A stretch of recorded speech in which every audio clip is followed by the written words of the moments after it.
هەر گەنجێک ژنەهێنێ بێهۆکار، هەر ئافرەتێک شوونەکە بێهۆکار، ئەوە پێویستە بەڕاستی سەردانی پزیشکە، پێویستە سەردانی دکتۆرێکی دەرونیکە. ئەو کەسە لایەنی دەرونی تەواو نییە،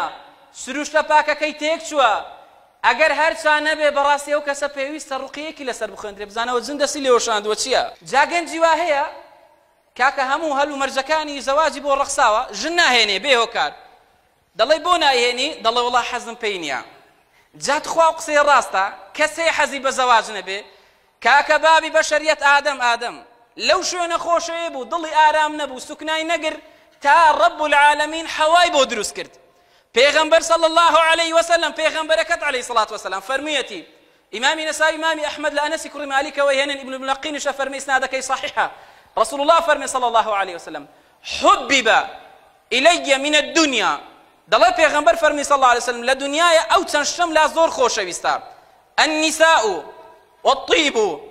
وجعل قرة عيني في الصلاة، دەڵێ پێغەمبەر فەرمی صلی الله عليه وسلم لەو دنیایە ئافرەتی چاکم زۆر لا خۆشەویستە، و بۆنی خۆش لە خۆم دەم، و بیلبیلە و گڵێنە و ڕۆشنایی چاوەکانم لە نوێژدایە. هەر گەنجێک ژن نەهێنێ بێهۆکار، هەر ئافرەتێک شوونەکە بێهۆکار، ئەوە پێویستە بەڕاستی سەردانی پزیشکە، پێویستە سەردانی دکتۆرێکی دەرونیکە. ئەو کەسە لایەنی دەرونی تەواو نییە، سروشتە پاکەکەی تێک چووە،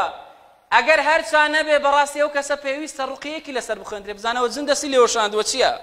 چونکە وەکو زانایان دەڵێن کەسێکەوە هاوسەرگیرینەکە لایەنی دەرونی تێک ئەچێ، بەردەوام خەمۆکە، بەردەوام دڵتەنگە، بەردەوام قەلەقە، بەردەوام شڵەژاوە، باشترین و چاکترین چارەسەر بۆ ڕەواندنەوەی خەم و خەفەتەکان ئافرەتێکی چاک و باش و